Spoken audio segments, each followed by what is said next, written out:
Awesome. Hello, everybody. Hello, Portland. My name's Lee, so I will be introducing myself. I'll be moderating this panel. I'll be taking your questions. There is a Slido with a number. Please feel free to send your questions as we're talking. Don't worry, I got some prepared.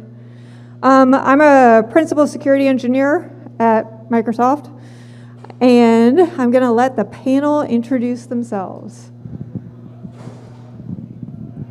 Hello, my name is Terra Cooke. I am currently the Governance, Risk, and Compliance Cybersecurity Manager at Boom Supersonic, and also just generally do security there because security just has to get done there.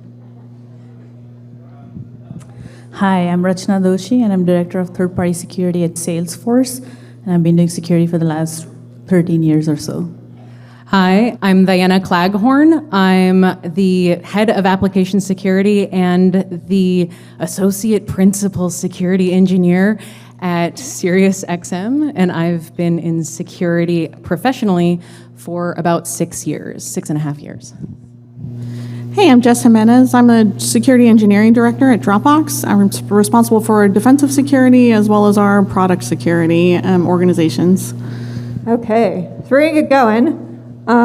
So as we said, we're going to discuss what it's like to grow your career in security, deciding between being an IC or a manager, what to do if you feel stuck, and just whatever you guys want to learn about it. Like, please ask your questions. Got the Slido for this reason. It's all anonymous, so ask away. But to kick us off, because I doubt anybody's been like that fast, and I, of course, am trying to do Face ID from far away. That works beautifully. What does success look like for your role?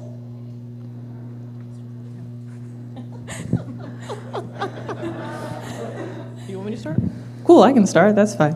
I forgot to mention I've been in security for 15 years, so what success looks like for me has varied wildly throughout the years. Specifically in the realm of GRC, my personal belief is every GRC person has about 12 different jobs that they're trying to do. So what success looks like for me does typically actually vary on a day-to-day basis, and considering what is being asked of me. But more than anything, I feel like success is being able to success is being able to accurately dictate the needs of security to the rest of the business, because if you can't do that, you're kind of dead in the water regardless. And especially from a compliance standpoint, a lot of people don't quite understand it and view it as kind of smoke and mirrors, and it's this very scary place. So a lot of the time, I'm taking the things from the business, translating it into security, and then flipping it and doing the same and building relationships. Although GRC is considered non-technical or not technical, first of all, that's wrong. Secondly, being able to build relationships and successfully communicate with people, I feel like is my biggest form of success at work, because if I can't do that, I will go absolutely nowhere. And write a lot of policies.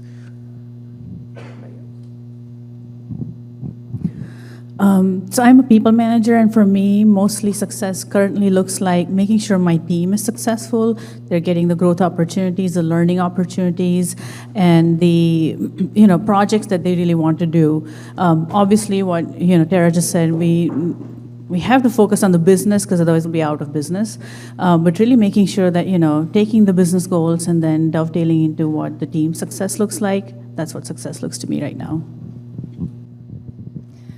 So I'm going to agree a lot with what Tara said, that a lot of what I do is to communicate with the business what risks we're engaging in, what risks we can mitigate, what risks we should probably accept, and so forth.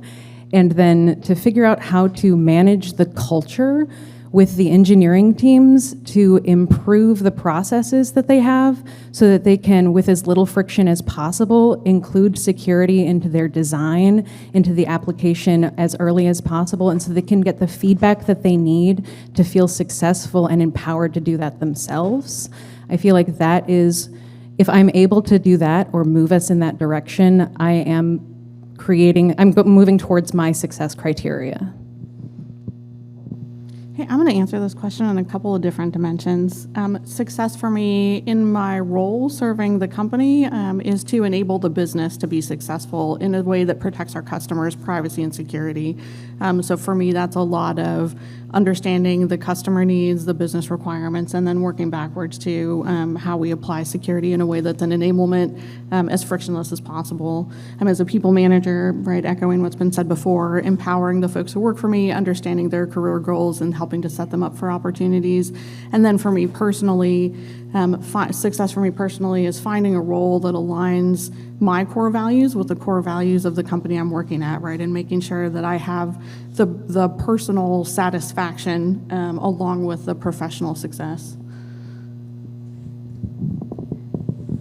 All right, awesome. We're getting questions rolling in. I'm going to keep doing a couple of ours, and then we'll flip to those.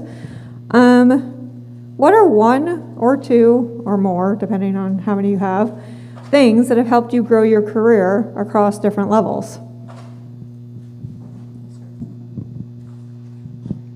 Sure. I've kind of restarted my career multiple times. I started in the Army, and then I worked in the Intel community, and then really started over like weekend night shift as an incident handler, and got to like work my way up multiple times.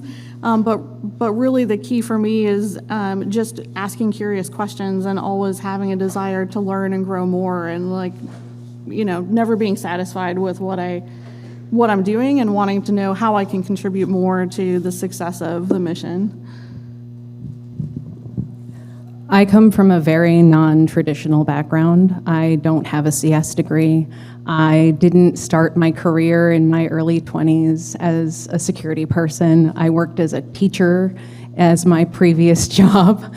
And I moved into this career in large part, and then grew my career because of the community that I was able to surround myself with.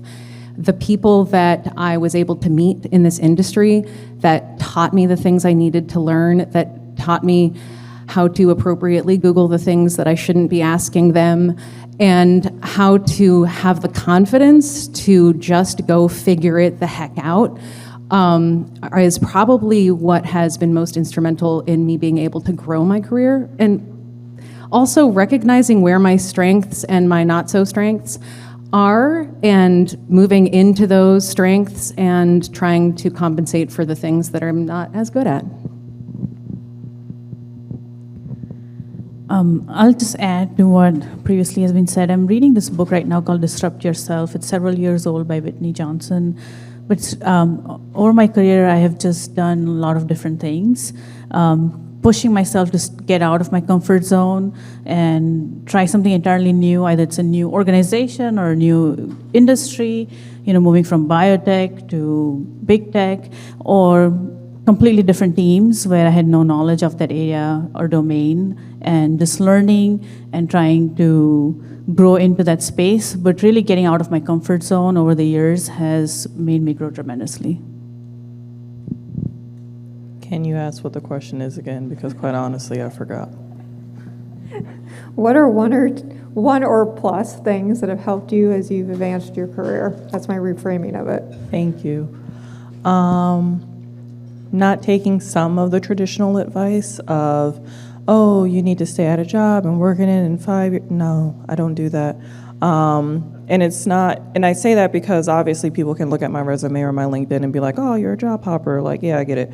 But at the same time, I personally do not find value in showing up for my job every day and hating it and being miserable, because that spills into other parts of my life. So when I don't like a job, yes, I go to my management and I try and do the right things and have the conversations, et cetera, et cetera.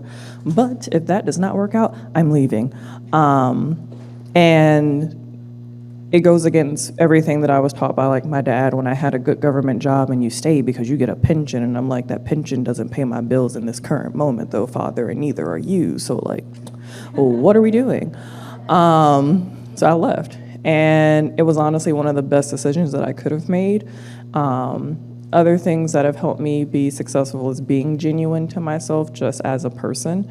I realized early in my career when I was a consultant and I had to fit into the box of a consultant of wearing my slacks to work and my fancy shirt and this, that, and the third, I felt very stifled. And because I was not being who I was, it showed in my work when I had to present all the time. And so when I used to lead audit conversations, I'd make like really bad dad jokes and use slang or AAVE, and my management was like, you can't do that. And I was like, well, but I can, first of all. And secondly, my work performance got better, and I was actually able to build better relationships because I showed up as a human and not some like weird little robot.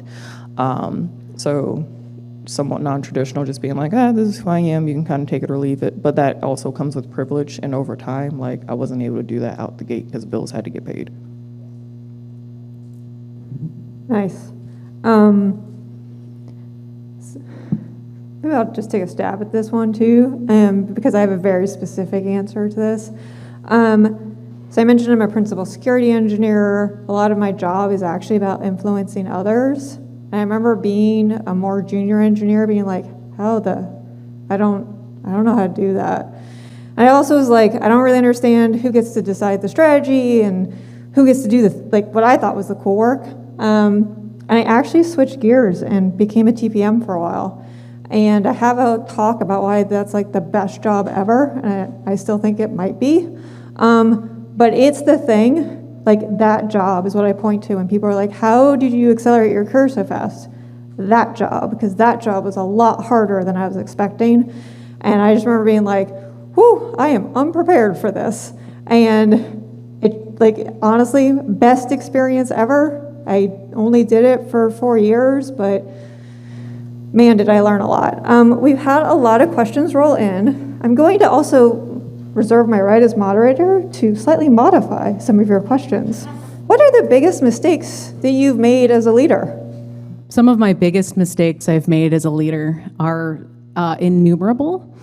But I would say that probably my biggest one is I have a confidence problem, and I sometimes let my ICs, they technically not their manager, but I kind of am, it's weird. I let my ICs know when I'm lacking confidence in something, and sometimes they become very not confident too when I'm clearly relying on them to be the experts. And so sometimes I need to be more careful about my own insecurity and make sure that they know where my confidence is in them, and because I'm not confident in something and I'm expressing like, oh, I don't think that this is that I'm the right person to be handling this, I'm gonna hand it to you. It's not because I think it's impossible, I think that you can do it better. And I think that you're the expert that I hired to solve this problem because this is what you're good for. This is your best thing. Go do it and kick ass and then teach me how to do it. And so not feeling confident and expressing that is something that I've had to learn how to do differently and better so that my ICs can model a better behavior and be confident in their strengths. I think the biggest failure it's a mistake I continue to make, but like starting today, for real this time, I'm gonna be better at it. I don't say no enough. Not like, I'm pretty good at defending my team's charter. Like, I don't put a bunch of random things on my team to do, but I definitely, like, anytime there's a hesitancy in a meeting and we've got to get something done, like the NCO in me, the non-commissioned officer in me is like, I'll just do it so we can stop admiring the problem and move on to the next thing. And the end result of that is like, I have zero time. Like, I have less time to dedicate to my team and my team strategy. I have less time to dedicate to my family and my friends. I don't have the capacity to do the deep work that I need to do. So I think not saying no enough is probably the biggest mistake. That, again, starting today, y'all are here and my accountability friends, I'm gonna stop doing. Same. I have the same problem, but I'm getting better at it. I've worked at it a long time. One thing that I am not great at, that I'm still working on, I'm a natural introvert, and so my tendency is to not want to go and talk to a lot of people. I have enough meetings on my calendar, and so Part of my job as a manager, though, is to evangelize my team and the work we're doing and go talk to different teams and say, hey, look at all the awesome things my team is doing. Tell me about your team or what are you working on? And that's one thing that over the last few years, I have let go of or not done enough of, and that's, kind of hinders my team in their growth. And so that's one of the things that I'm working on to fix. Mine is the same as just always saying yes to everything. Yeah, 100%. All right, I like this question. How can someone in a junior role support a team or organization that is behind in security maturity and not moving quickly?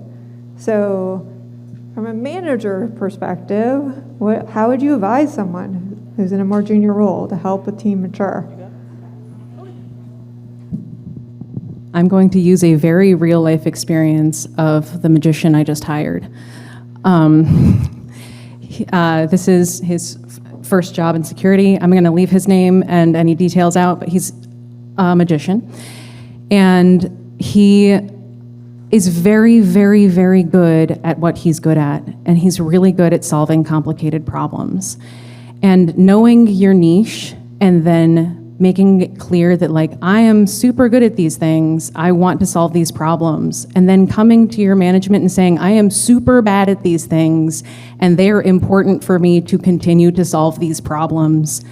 Help me solve this. He's incredible at everything. Whenever we have a problem that's really hard, we hand it to one of us, and whenever we have a problem we think is impossible, we hand it to him, and 4 hours later he solved it. But, he's going to have knowledge gaps. It's his first job in security.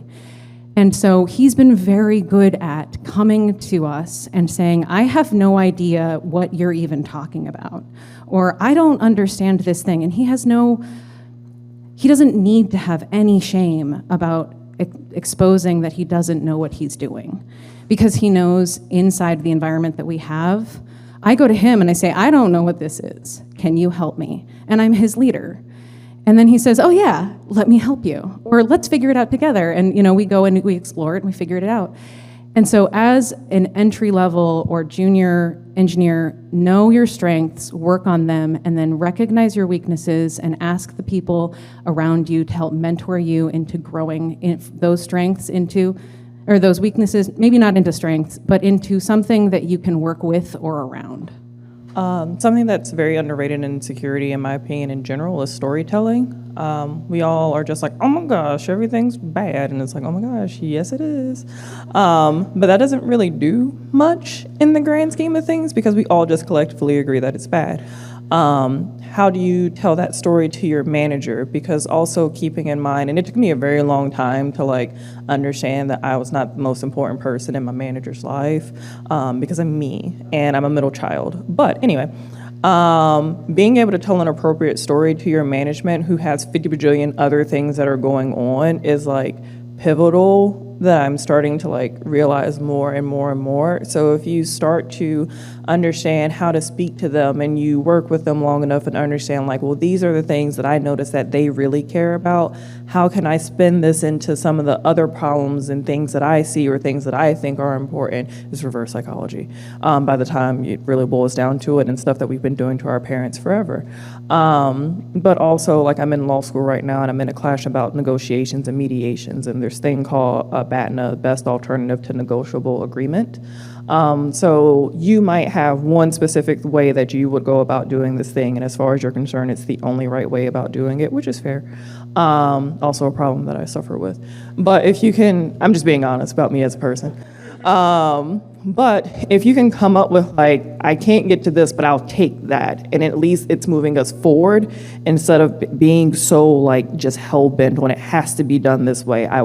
Instead it's just, I'll take this increment, and maybe that increment is good enough for your management and for you, because as we all know, budgets are super tight right now. So these big pie in the sky things that would have not been pie in the sky 3 years ago, really not sure if you can swing it in the budget. So what's something smaller we can do? But more importantly, understanding what's important to your management and essentially managing up to them in order to get the way that you want it to go.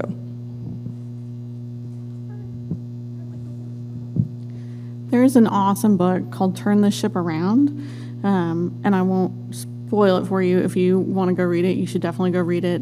But one of the key concepts it talks about is building a culture of empowerment in your teams. And so I think if you're a junior or a earlier in your career engineer feeling like you don't know what to do or you have an idea to make things better, one of the key concepts that I've embraced is to just call your shot and then go do it, right? And not wait for permission, not ask, not be stuck in this, but who needs to say that I can do this thing?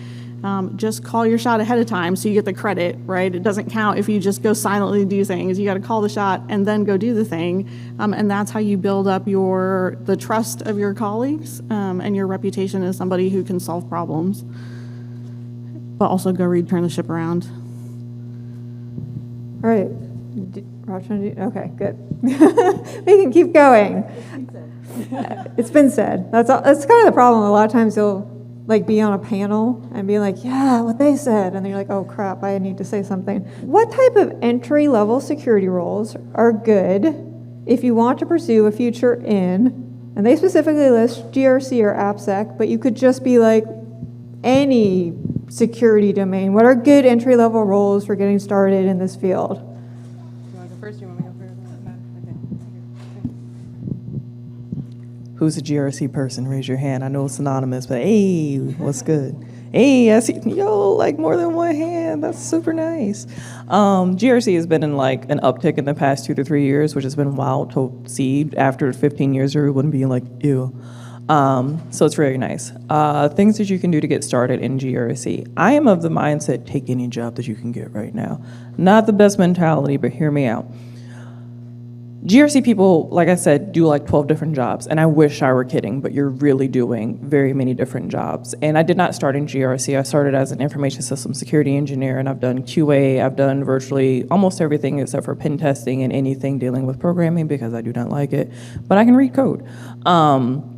Because you have to work with such a wide variety of people, getting any knowledge that you can is beneficial to you versus in some roles that are more, I guess, traditional security. Like if you're doing programming, yes, it's programming, and it's almost seemingly, sorry to any programmers who hear my bad, that's all you do versus I have to write policies, and I have to write technical policies like a change management policy or a system development lifecycle policy. So having been in QA and having to do SAT and unit testing, I'm like, all right, cool. I'm not just writing this policy from a pie in the sky. I'm actually writing it having literally sat next to engineers, or having been an auditor, which I know a lot of people don't like auditors. It was my favorite thing that I've ever done in the entire world. I'm so sorry. I love being an auditor to know, it's so good. Anyway, being one is also great because you have to do so much, and you're talking to various teams that all are working with the same tech stack, but they've all implemented it 15 different ways for various different reasons, and they don't talk to each other.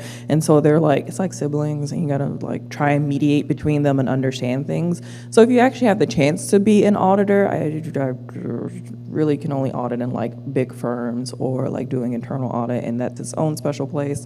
But you get to touch so much and learn so much, and you are heavily building those relationships. That I do definitely recommend it, or any job that actually has GRC in the title. It's positive because in theory, that is what you'll be doing. Job bricks are a lie, job titles are a lie. You get there, you're doing something different. I see heads nodding. We've all been there. But yeah, I would say if you can get any entry-level job into security, and then you like to show, hey, I like to document things, or hey, I like to have these conversations with people to translate from A to B, eventually you will probably see yourself very naturally going towards a GRC position, because a lot of companies still to this day don't realize they need GRC people until they're about to stare down an IPO, or until they have some third party coming in saying you need to do this, that, and the third. It's very much an afterthought, unfortunately. So there's that. I'll just say generically for any security role or early career, take the first job, especially if you can be in a client-facing or business-facing role, because you're going to learn so much about how the business operates, what the, essentially, most companies are around to bring in money, right? And so, being security professionals, we are often in a position of saying no, and how to say no. It's really about the risk conversation, right? This is really risky. This is less risky. Do this. It's an art to say no, but you can't really say no. You can't tell them do this, not this, unless you understand the business. And so, I found, at least early on, having the client-facing experience has been tremendous to be able to talk that business language.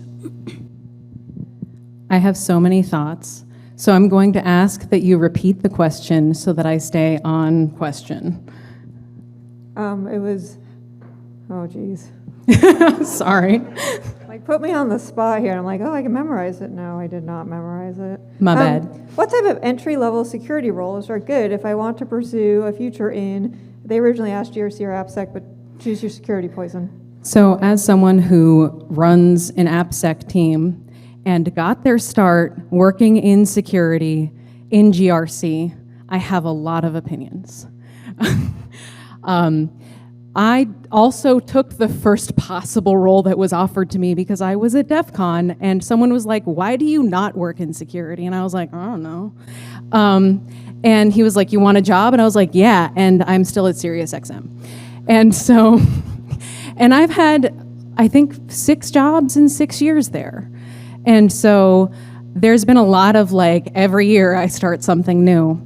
Starting off in GRC, the first thing that I did was vendor risk and data governance. And I figured out vendor risk by reading the Octave risk management framework, learning about NIST, and listening to way too many security podcasts. And that's how I leveled myself up enough that I could do the job that was coming up in a few months.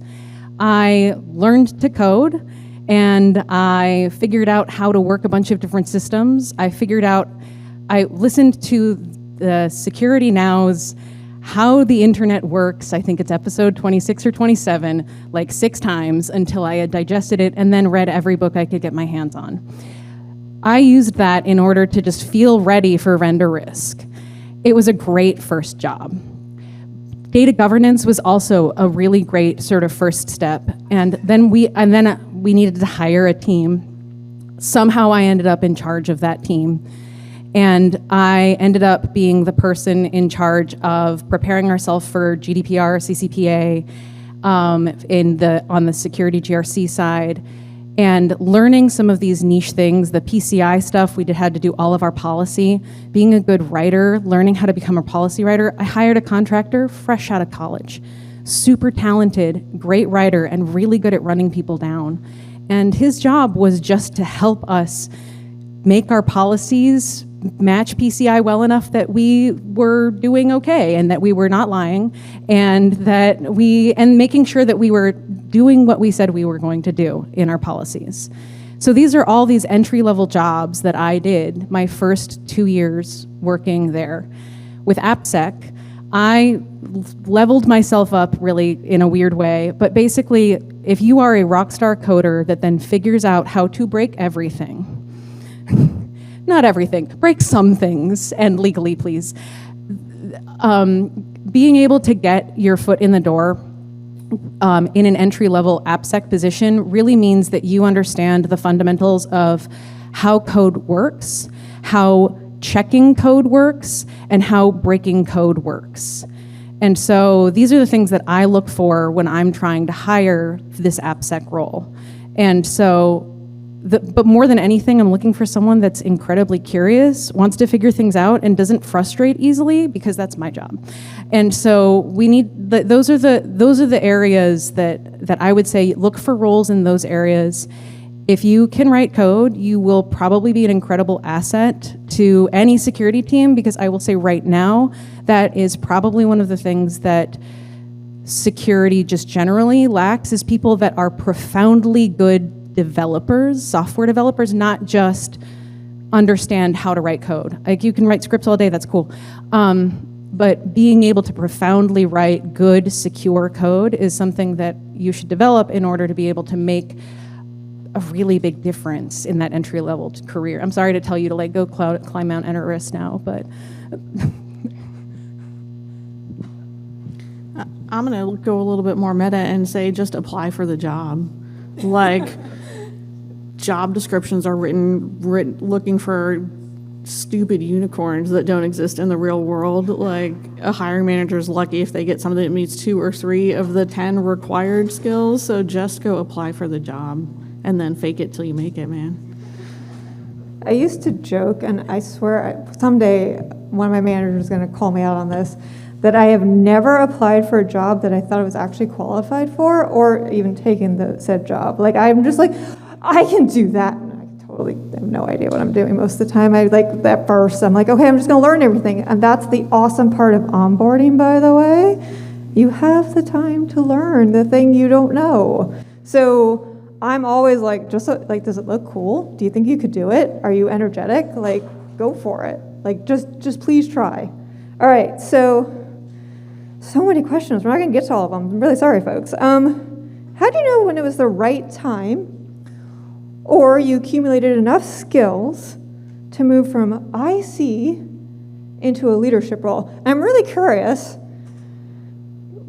I don't want to call anyone out, but I'm always curious. Do you think leadership means management, or do you just say, is this just a leadership, just more generalized? Well, how about we do this? Does everybody think leadership is management? Okay, does anybody think that leadership doesn't have to be management? Okay. Well, we have mostly like managers. I just figured I'd ask. So what do you guys think? Sure, whoever. Rock, paper, scissors. All right. Here, I'll give you my 2-second pitch. It's when you find yourself influencing more than building. Nice. Super similar to that, Lee. I think that when I decided to move into leadership, technical leadership and then people leadership was the point at which I realized I was happiest at the end of the day when I'd spent the day helping other people figure out problems instead of figuring out the problem myself. What Jess said. You've probably already been thrown into leadership and had no idea. You're just like, wow, oh my gosh. And so I'd actually challenge everyone to take a step back in their life and realize when someone, more times than not, it's been someone else who's thrown you into the role and you didn't know it. Like, I was a leader my sophomore year in high school when I was the captain of the drum line. I'm 15, I'm full of hormones, what am I doing? Or when I was 19 and I was leading teams as a black hat volunteer and I'm like, so you've probably already done it. It's just, are you formally with air quotations, and if it's at your job, are you getting paid to do it? That's another conversation, though. As the person here that is not a people manager officially, I definitely straddle the IC leader role officially, but I will say that leadership comes from within. You are always leading as someone who works in security because you are probably one of the only people at your company that does the thing that you do. It is your job to lead whenever you're explaining what's going on with the system you're working on or what's happening with your services. Every time that you have to tell your boss something, you are leading from the bottom up. I read a not very good book that I won't tell you the name of so that you don't have to put yourself through it, but it walks you through how to be a leader when you're not the person in charge of something. And the takeaway was basically, you're always in charge of something. And so just take the bull by the horns and do it. But being able to transition from sort of this like, I was very much in IC with no leadership official rule, like, to being told you are now the head of AppSec, go. I super did not think I was ready. There was nothing inside of my body that said that I was going to succeed. The only thing that made it so that I felt like I could be successful as a leader was making sure I surrounded myself with people that were more confident in me than me. So I would say making sure that you have the support to lead if you're trying to do this transition. Having people behind you when you feel like you need a little extra push in the leadership sphere, being able to go to your CISO and say, hey, CISO, I need you to back me up. And him saying, all right, let's do this, is probably one of the things that's going to help support you into moving into a more official capacity as a leader, because you already are a leader. Okay, so I'll flip this up a bit.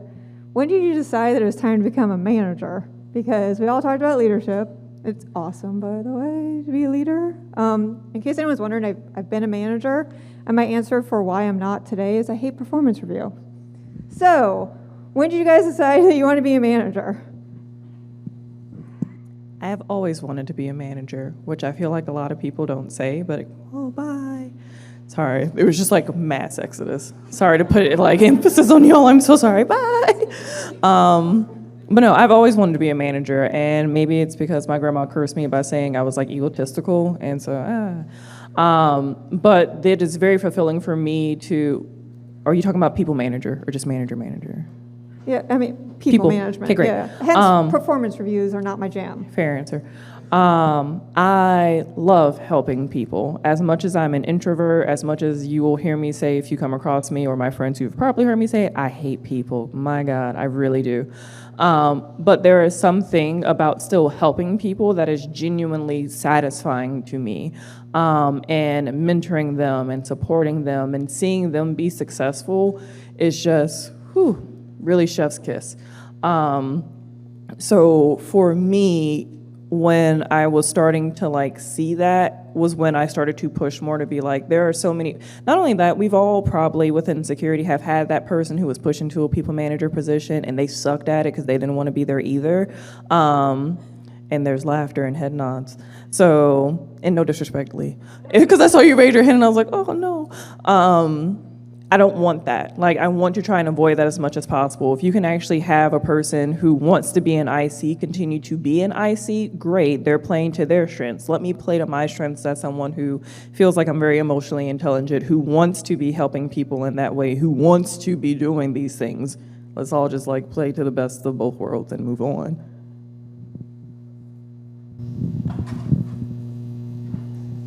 I had to really get over my ego to get into a manager role. Like as maybe a little bit awkwardly throwing this out there, as a woman in tech, like I always intentionally chose the most technical role that I could possibly find. And then within that role, the most technical projects to take on, just because I felt like I always had to prove myself to the colleagues that I was working with. And so then going into a manager role, like I had to have a really long internal conversation with myself that it's okay to, being a manager doesn't mean I'm not technical anymore, right? And it's okay to take a step over into the management space and recognize that people leadership is a skill and a craft that you have to hone just as much as I did in a technical role. So that, right?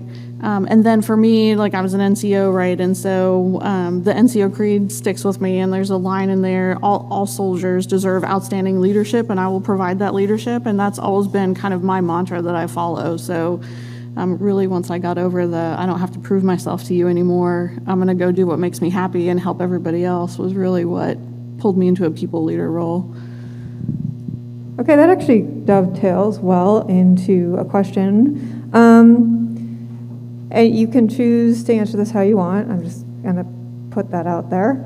Could you go over some of the issues you have faced being a femme-presenting person within the security industry and community in general?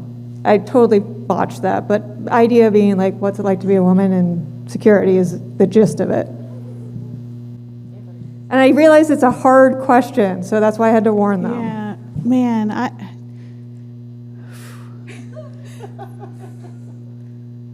there's been a lot.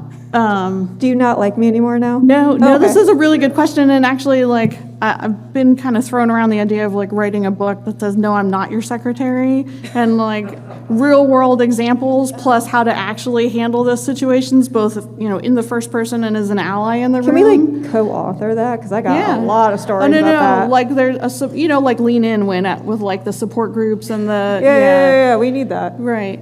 I mean, things all the way from like we used to have to, whenever we'd hire a new girl or a new lady in the office, like warn her about the dirty old man, to like don't be alone in the kitchen with this guy, to like I came into work one day and there was a live scorpion on my desk, to just all kinds of things, right? And I think it's getting better, but what I worry about is it getting better because of the position I have? And so, like, nobody's gonna bully me as a director, but they're still bullying ICs.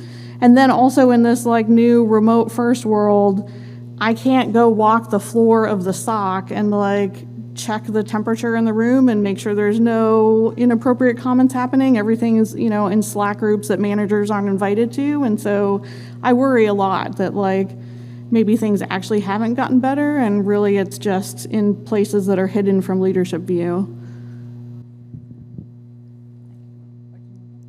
I really want to tell 2 stories.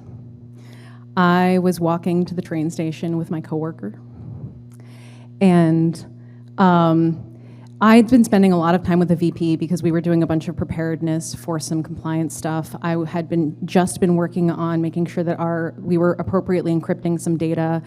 He and I were talking about different encryption algorithms, their merits, when they should apply, how to appropriately use encryption. We're walking to the train station. He knows that I spend a lot of time with the VP, his boss's boss's boss, who is my boss. And out of the goodness of his heart, he said, I don't know what you do in our organization. Are you the VP's secretary? In what world is the VP's secretary going to go into this incredibly in-depth encryption discussion? Maybe in this world, totally fair. I don't work at a security company, maybe, but who knows? It was shocking, though, that was clearly, as the only woman that worked in the entire organization of that part of the company, outside of a couple of systems administrators for a very specific system, I was the only woman that sat in that section. I was the only woman that sat with the systems administrators. I was the only one SSHing into these boxes. And I was clearly the VP's secretary. And I work at a super supportive, amazing, culturally not horrible company. And so I was really shocked. I forgot my second story, so I'm going to move this on. I'll say being a woman in tech or security, being a person of color, especially early career, there were a lot of things that happened that were slights, that just were backhanded compliments or not. And it makes you question yourself. You go back and go, I'm not technical enough. I don't know. I can't talk like this person. I didn't do programming. I was just never good at it. And it deprives you of confidence. And it's taken a long time for me personally to get over that. And often I find myself in my last few years in the only female in the room, or the only person of color and female in the room. And initially it was intimidating, but I have now found myself, I have to represent the people who are not there.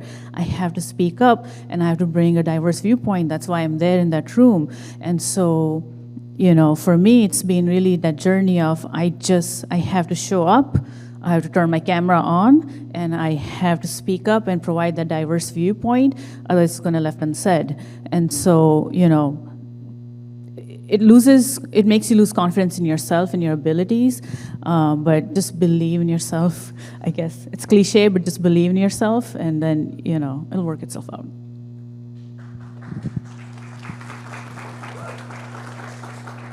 This is one of my favorite topics, oh my gosh. Let's see, like I mentioned, been in security for 15 years. It is the only job, only career that I have ever known, which is very baffling to people when it's like, oh my gosh, how did you get into security? And it's like, oh, I don't know, I've been here. So like put respect on it. It's a very sensitive point for me. But anyway, let's see, so I love being in meetings where I say an idea and no one says anything, but then a man who's white says the same thing and everybody's like, oh my gosh, look at how original that idea is. And it's like, wow, I totally just said that, so that's cool. Or being asked people's calendars, because of course I'm checking the other person's calendar as if I don't have my own things to do. Or when I go to the Christmas party, as you do, and people walk up to you and you're with your partner and they're like, oh my gosh, are you in the security practice? And I'm like, no, it's me, Dio, for anybody who watches anime. So yeah, it's been tumultuous, to say the least. At this stage in my career, and I will say again, it comes with privilege. I will never not say that you can come in out the gate swinging in the way that I do now. If I did before, I would have been fired. I don't care anymore, like at all. I know I am one of the best in my industry at what I do. And so you either put respect on it or you don't. And it's fine if you don't, because I will leave. Again, I have no qualms with just going and find another job. And I am thankful that I have had leaders as of late who are hyper supportive of me being just who I am and showing up as I do, heavily tattooed. My hair is in locks. I dye my hair different colors. I am very visibly black and a woman at work. And if you do not like that, that is totally fine.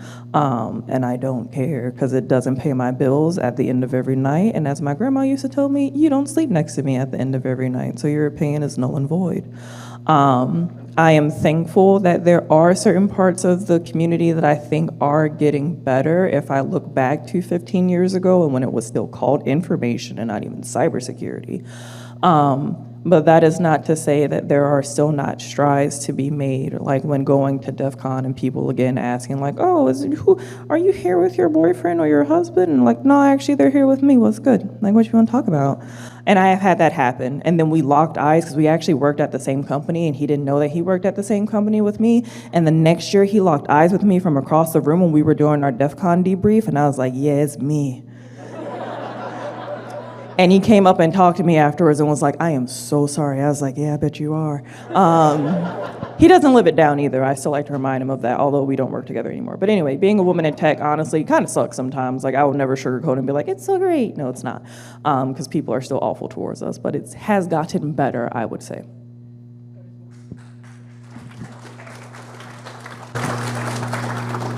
Man, that's amazing. That's a power move. That scorpion that wound up on my desk, like, my boss walked by while I was freaking out, and he was like, no pets at work, Jess. And I was like, thanks, bro.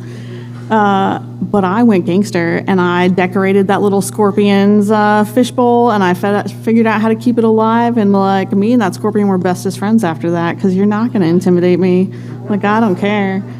But like, I mean, you made a good point, right, about the privilege that we have in the leadership roles now, and that if you're starting out as an IC, like, you don't have that safety net to be able to call BS when somebody's doing things or saying things that are unacceptable or inappropriate, right? So like, call out or call it to action to everybody here in this room that does have the positional privilege and the authority in your orgs to be the ally and to provide that level of protection for people. Kind of the litmus test for me, right? If I can't go home and share with my partner the comment that you made to me at work at the end of the day without worrying if my partner's gonna get arrested the next time we like go out to a team dinner because what you said was just completely disrespectful, like, you shouldn't say that at work, right? And as leaders, we all have an obligation to create that safe work environment and inclusive work environment for everybody on our teams. Just gonna keep going. I got a story too. Like, you know I'm moderating, but I got my story, so let me do my story. Yeah, so at one point, like, and if you know me, like, this may amuse you a lot. I remember I was sitting in a room and I was disagreeing with the architect. I mean, I don't even remember what the heck we're arguing over. Something to do with PKI. I just thought his opinion was wrong. Like, and I backed it up with, like, data, because, that's what you do. And he got so mad at me. He's just getting madder and madder. I'm really, earlier in my career, I was pretty good at egging people on. I've tried to tone that down a little. And finally snaps, and he's like, well, I don't even know why I'm listening to you. You were only hired for your soft skills. Now, I'm more junior at this time, right? I'm also there's so many reasons why at that time that comment was hilarious to me because it was so wrong. Like, I was uber technical and my soft skills sucked. I didn't have leadership skills. So that's why I became a TPM, for God's sakes. Anyways, I always think of that guy now, and I like to look him up on LinkedIn to see what he's doing. And hey, man, like, I'm a principal security engineer, so, like, enjoy your life. Like, but also, please don't ever say that. Oh my God. Pause for a second. And if you think you're going to say something out of anger, just leave the room. Don't say that to someone. Can I reverse power move real quick? So we're in a negotiation with a third party, and I was dealing with doing a major sort of, I'm going to call it an audit. We were making sure that their security practices met our particular needs and that they were going to be able to handle our data appropriately. So I'm working with them on this. Every time that I ask a question or say anything, and we're kind of in the legal negotiation part of the situation, and every time that I say anything, or my woman lawyer with me, there's two women in the room, me and the assistant general counsel, I think, I don't know, way up there on the legal org, we're having a negotiation. They will not listen to me.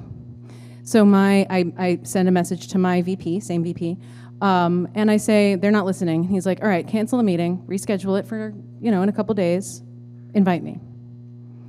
Cool. So we do that, show up to the meeting. He's like, all right, so hi, I'm the VP of this technology org. Let's start this negotiation. They start asking him questions, and then he says, I don't know, I need to defer to my security expert, Diana. And I would say something.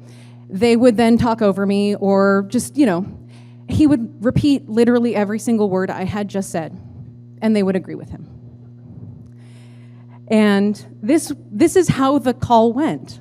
He just repeated the words that I said verbatim. So this was a reverse power mood. I had no power. I was just nothing in the room to them, and there was very little power I could assert. But I went and I found my power partner, and we worked as a team to make sure that we got what we needed to get. And I wasn't able to just leave the negotiation. We needed to deal with this. I didn't have the internal strength or the things after my name or whatever to make them respect me. But he did. And it sucks that was the situation, but these are kind of the situations that you're going to get into as a femme-presenting person sometimes.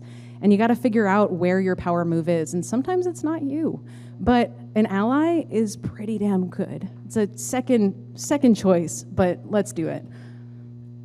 All right, awesome. That was great. That was great. Wasn't that great? How do you feel now? Are you feeling good? No? Okay. Anyways, we are way over time. Thank you for being an awesome audience. I've got our names. If you took the photo, feel free to hit us up on LinkedIn. We'll be floating around. Ask us the bajillion questions you all sent in that we didn't have time for. Thank you for all that. Thank you for participating. Enjoy the rest of your day, folks.